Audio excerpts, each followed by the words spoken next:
हर आदमी मुसीबत का सामना जवानमर्दी से कर सकता है, लेकिन अगर आप किसी शख्स की किरदार को जांचना चाहो तो उसे इख्तियार दे दो।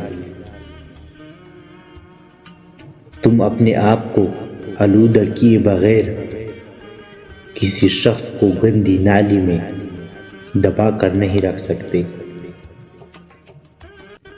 हर वक्त काम में मुनहमिक रहो। कामयाबी का सारा राज इसी में पोशीदा है। अगर मजदूर ना होते तो सरमायादार कभी जन्म ना ले सकता। ये सिर्फ इन्हीं की मेहनत का नतीजा है।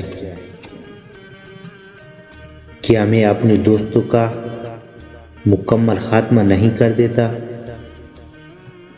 जब मैं उन्हें दोस्त बना लेता हूँ? सब्र का पल जरूर मिलता है, लेकिन सिर्फ वही पल जो किसी ने जल्दबाजी में छोड़ दिया।